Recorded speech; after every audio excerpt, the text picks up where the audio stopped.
also be accessed via video streaming on the Oshkosh Media website at www.oshkoshmedia.org and on the Oshkosh Media YouTube channel. I am Ann Marshall, co-president of the Winnebago County League of Women Voters, and I'm your moderator this evening. Our panel member with me is Kathy Propp, a League member. The League is a nonpartisan organization of men and women that works to encourage active participation in government. Our mission is to inform citizens about major public policy issues and about candidates seeking office. The League never supports nor opposes any political party or candidate. For more information about the League of Women Voters, you can access our website at www.lwvwinnebago.org. Two candidates are seeking election to the post of Winnebago County Circuit Court Judge, Branch 1. The incumbent Judge Thomas Gritton is not seeking re-election.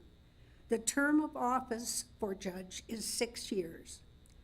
Our timekeeper is here in the front, and she will give you cues about, we do time some of the answers, so she'll give you cues when you're getting near the end. Audience questions are welcome, and they should be addressed to both candidates, and please submit them in writing to the League representatives that are back there with some paper. Candidates did receive the first two questions of the evening in advance, so we will start with those. And not all your questions may be answered because in looking at the ones that are here already, they're covered in other parts of some that we have already. So now we'll begin. And we'd like to have you give an opening statement in which you summarize your background, qualifications, and your reason for seeking the position of Winnebago County Circuit Court Judge. Time limit on this is 2 minutes, and we'll start with the B of the alphabet, Teresa. Yes, thank you. Thank you, League of Women Voters, for this opportunity to introduce myself. I am hoping for your vote on April 3rd. My name is Teresa Basilieri, and I am running for Circuit Court Branch 1. I've been a part of Winnebago County community for approximately 40 years. I built a small business here, starting out a law firm with a shingle, and built it up to 5 lawyers with 11 employees. So in addition to being an attorney, I've been a small business owner. I practiced law in Winnebago County for 27 years.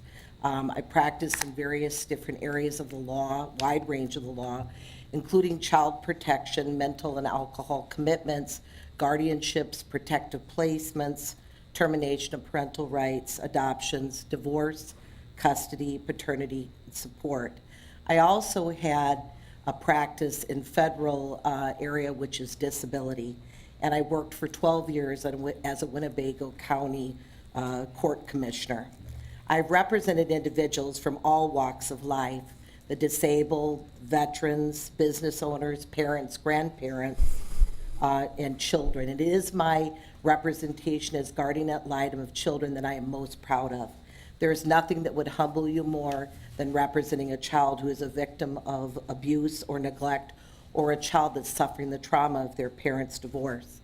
I promise, as being a judge for Winnebago County, I will be a good example for the judiciary. I will be a good example for Winnebago County. Every case that will come before me will be a significant case. Whether someone from the public comes in, generally to court, it's in a traumatic situation, every case will be deemed significant. I will give respect to the public, I will be fair, I'll administer justice, and I will keep this community safe. I thank you for this opportunity. Thank you. Scott, Seaman, please. Thank you. My name's Scott Seaman. I'm running for judge because I believe we need a judge on the bench in Branch 1 whose background mirrors the people of Winnebago County. I was a farm kid. After high school, I went on to serve my country as a United States paratrooper in the 82nd Airborne Division. After returning home, I worked as a local iron worker for 7 years before finally going on to law school. After law school, I started 2 jobs essentially at the same time. One as a private practice attorney with a general civil practice caseload, and I also started as a part-time assistant district attorney. So for 2 years, I got to experience both sides of the law in terms of private practice and public service. And I chose public service and became a full-time prosecutor in Winnebago County as the domestic violence prosecutor. I received the Christine Ann Center's 2009 Partnering to Empower Award for my work in Winnebago County for curbing domestic violence and crimes within the home. I'm a certified forensic interviewer of child victims of sexual assault. And in 2010, I became Winnebago County's Deputy District Attorney. I'm the supervising attorney in the office. I oversee the Violent Crimes Unit. I'm one of the Winnebago County founding members of the Child Abduction Response Team. I'm a member of the Winnebago County Vulnerable Adult at Risk and Elder Abuse I-Team. My current caseload includes everything from homicide, sexual assault of children, human trafficking, and other violent felonies. I've tried approximately 100 jury trials, most of them criminal, but 3 of them full civil jury trials. I'm endorsed by our Sheriff, John Motz, 3 police chiefs, dozens of police officers, Justice John Wilcox, our District Attorney Christian Gossett, all 8 Assistant District Attorneys, our Coroner Barry Busby, so I'm the clear candidate that's the choice of law enforcement, but I'm also endorsed by numerous defense attorneys, including a public defender whom I'm currently in the middle of a 2-week jury trial with. Thank you. Thank you. The second question is, what challenges, problems, changes would you want to see addressed with the Winnebago County court system? Scott, we'll start with you. Thank you. I believe I already addressed what I believe to be the biggest problem or challenge with the Winnebago County court system back in December of last year when I filed my declaration of candidacy against the incumbent in Branch 1 who was running for re-election. I filed my candidacy against him for a number of reasons. The 3 primary reasons were his refusal to accept criminal justice reforms, his mistreatment of some female litigants, and his refusal to apply the law when it comes to performing same-sex marriages. Now, I'm obviously not a female litigant, but I refuse to stand by and watch people be bullied. And I'm not a member of the LGBTQ+ community. However, I believe a judge needs to apply all law equally and not determine discriminatorily which laws to apply. Veterans fought for equal protection of the laws and to uphold democracy, and maybe it's the veteran in me that cannot sit by and watch a group of innocents be discriminated against. So for the first 3 weeks of this campaign in December, it was essentially a grassroots campaign where we went door to door, spread the word about these discriminatory practices. We launched a social media campaign. Much of this is still memorialized on my campaign Facebook page. Within 2 weeks of me announcing against the incumbent, Gannett USA Today ranked him the 6th worst judge in the state of Wisconsin. It was shortly after that when he decided to drop out of the race against me by not filing his nomination papers. So that opened up by statute a 72-hour window for somebody to come and run against me. So now, moving forward, the challenge is going to be reinstilling the confidence in the public and in the litigants in Branch 1 that this will be a place where they can come and be treated with dignity and respect, be treated by a judge who will practice the law with confidence, competently, but also with humility, and I am that candidate.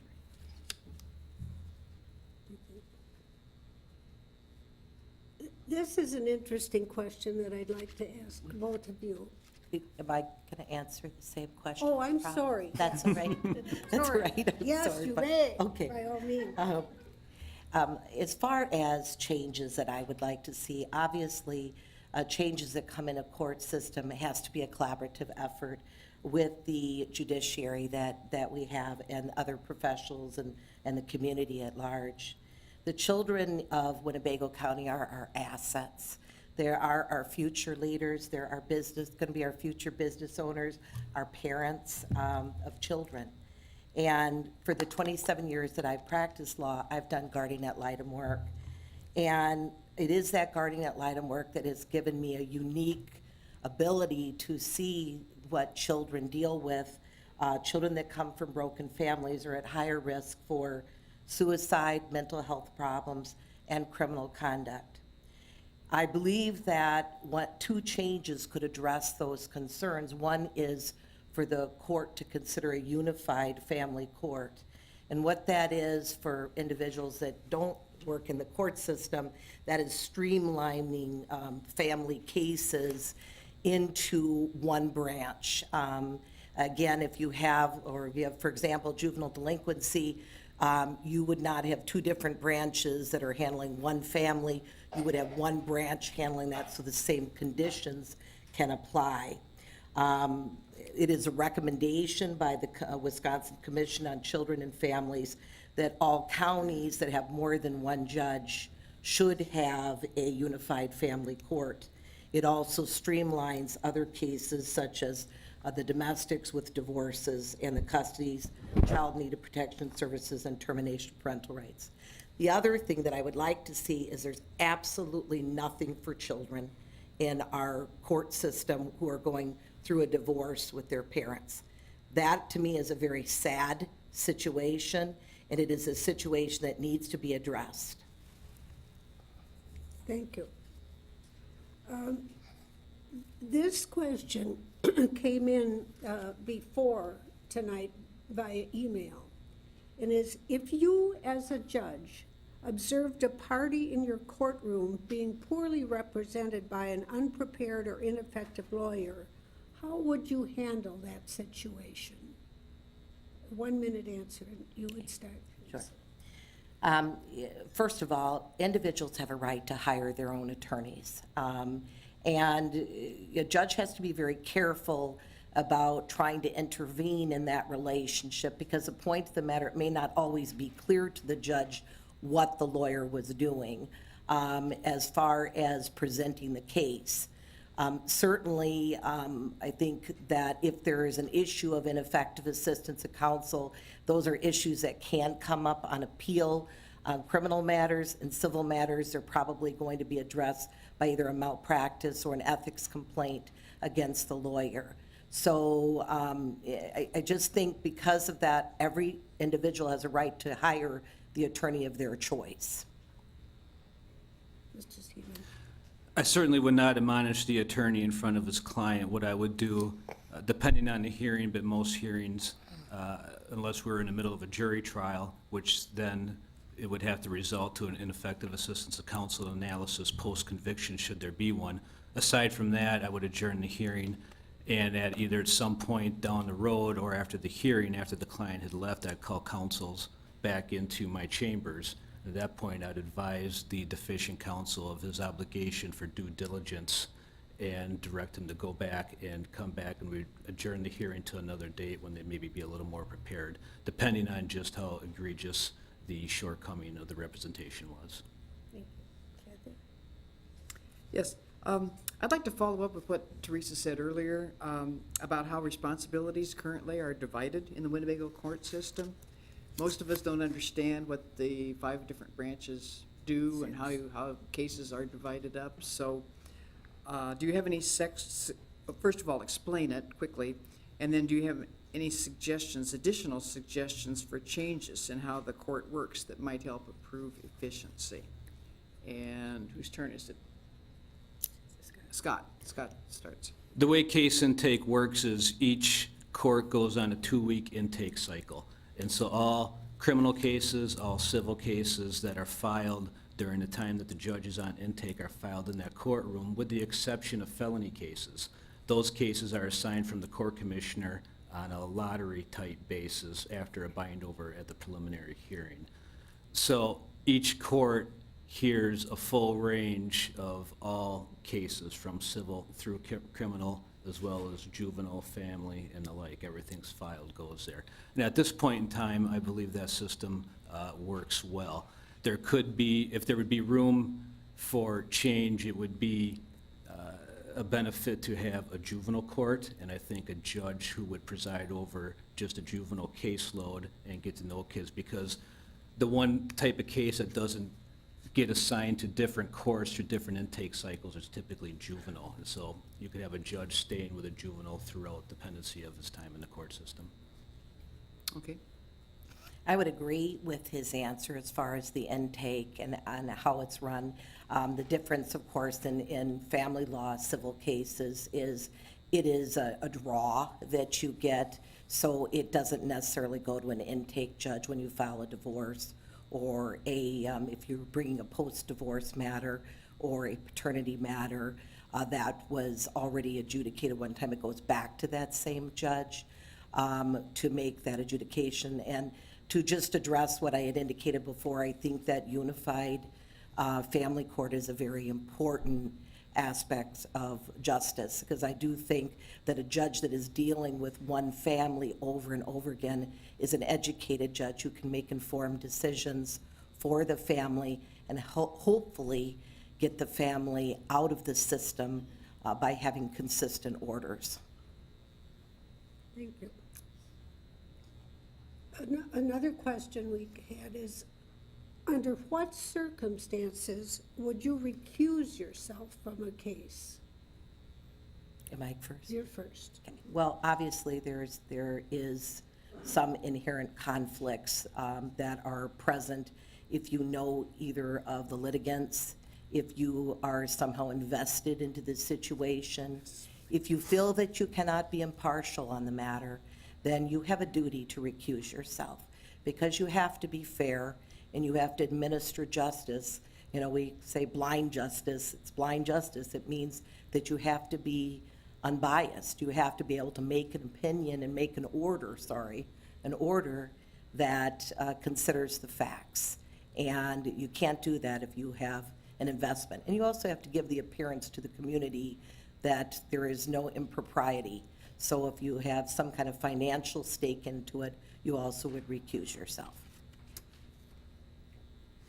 And that's governed by, it'd be the judicial code of ethics. You'd have to recuse yourself if you couldn't be fair and impartial, if you have any type of stake in it, any type of personal relationship that would cause a bias or prejudice against either party would be grounds for recusal. It is essentially a call that falls on the judge. It's personal determination whether you can be fair and impartial to both sides when the potential conflict arises, and you'd have to make that determination based on the facts and circumstances. Okay. Question from the audience. How much freedom do you believe a judicial candidate should have to express his or her views? I think Scott, you're first. Is that right? Yes. To express his or her, Judicial views on Opinions. issues. I think, well, the rules that govern judges and judicial candidates state that we cannot express any views or endorse any type of political philosophy because it's a nonpartisan race. So I believe we can express our judicial philosophy, and we can, which my philosophy would be one of judges should not use their position on the bench to legislate. You should not be an activist. The legislature has a job to create the laws, and as a judge, I would not use my position to legislate from the bench. I'm essentially, when it comes down to it, mostly a textualist, and you apply the law as it's written and decided by our legislature. I guess I don't have I do agree with the judicial rules that we shouldn't be endorsing any type of political philosophy, since it is a nonpartisan position. Teresa? And these are issues that have to be balanced with First Amendment rights. Obviously, I do agree that the bench is not the proper place for a judge's personal agenda, and that one should not legislate from the bench. But I do believe that judges have to be very careful about expressing opinions. If you're expressing an opinion on certain cases or your belief on even certain crimes, for example, that there may be an opening by defense counsel that you're going to be biased if you've expressed an opinion that you're very pro-incarceration, or an opinion by the prosecution that you'd be biased if they feel you're not in favor of incarceration. So I think that you have to be very careful that you don't express opinions on certain matters so that the bias cannot be raised against you. Okay. Do you have a judicial philosophy in particular? Mr. Seaman had mentioned his. Well, I think my philosophy is that justice is something that every person that comes before a court should expect, and they should be expected to be treated with fairness, and that the judge will be impartial and will render a decision and administer justice. And I think that is the philosophy. I think the number one thing a judge needs to do is to listen. Okay. Thank you. Over the past few years, the Winnebago courts have developed some special programs, such as the drug court, the stop for second and third OWI offenders, and the teen court, and so forth. These are not only diversionary programs, but offer treatment or educational options for people. Do you support these, and are there other areas that you think might be considered in a similar manner? And I think you're first, Teresa. Okay. I am supportive of these problem-solving courts. I mean, I think the last statistic I read on incarceration, there was $1.1 billion spent on incarceration. We have to look at alternatives for sentencing for the appropriate offender. Obviously not an offender that poses a risk to the community, whatever that risk comes from, whatever that offender may have done. But obviously there is a position and a place for these problem-solving courts. They are important. At this point, we do have a drug court in Winnebago County. I think that I would like to see a domestic violence court. I think it is very important to address these societal issues that we have. We have a terrible problem with addiction. We have a terrible problem in this country with mental illness. I have worked for 27 years with the disabled, and so I'm familiar with that. As the Deputy District Attorney, I administered a drug court, and back in the very end of December, or maybe around the 1st of January at the VFW here in Oshkosh, I laid out my proposal for a PTSD court. A veterans court was looked at once upon a time here in Winnebago County. It was abandoned because there was not enough veterans to make it work, and I think the problem is that PTSD does not belong to just us veterans. It belongs to survivors of domestic abuse. It belongs to survivors of sexual assault and other trauma. And it takes partnership to make these types of courts work. Reach Counseling has already signed on board with my program. The veteran service organizations within Winnebago County have already signed on board with our program. Because at this point in time, we send our veterans out of county for veterans court. So we can make a veterans court, PTSD court, work here in Winnebago County, and there is a need for it. And I've seen that over the years as a prosecutor with numerous defendants that get involved in the criminal justice system because of the issues associated with trauma-related events. Thank you. Kathy? I think we've got very little time, so I'll ask one more question. Very quick 1 minute. The general public knows little about the day-to-day operation of the court system. Would you like to see more outreach to inform the community about court activities? How might that be accomplished? I believe having openness in the courts is very important. In fact, back in December, one of the issues I called out the incumbent during the race back then, when it was between him and I, was the lack of openness with Branch 1. It's the one court that you can't walk into and see the day-to-day operations behind the scene with the administration and the staff. And in fact, I pledged around the middle of December that if I'd be elected to Branch 1, the first thing I'm going to do is remove the security door and open the courtroom and the administrative offices up to the public so people can walk in with a simple question, as long as it's not an ex parte issue to the staff, a scheduling thing or things of that nature. So I believe we cannot lose sight. I said back in December, and I mean it today, if elected judge, Branch 1 will always be the courtroom of the people of Winnebago County. You will never hear me call it my courtroom. If elected, I will merely be the person presiding over it. It will always belong to the people of Winnebago County.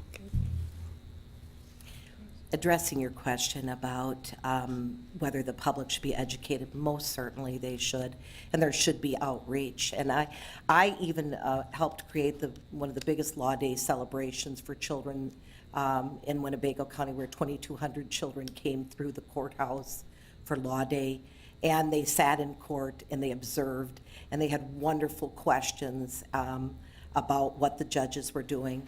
We also did some outreach of going into the community and doing mock trials. We had parents involved in observing that. And I think as attorneys and as judges, we need to be educating them what they do. Because a lot of people believe that it's all criminal law because of law and order and things such as that, but it's not all criminal law. It's divorces, it's also custody, it's guardianships. When you come to court, whether it's because you have to put your mother or your spouse in a nursing home, you have an expectation to be treated decent and respected, and I will do that. Thank you.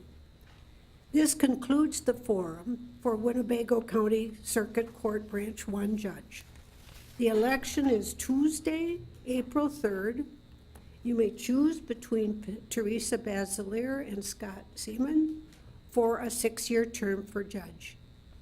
After a brief break, we will return with the forum for the Oshkosh City Council.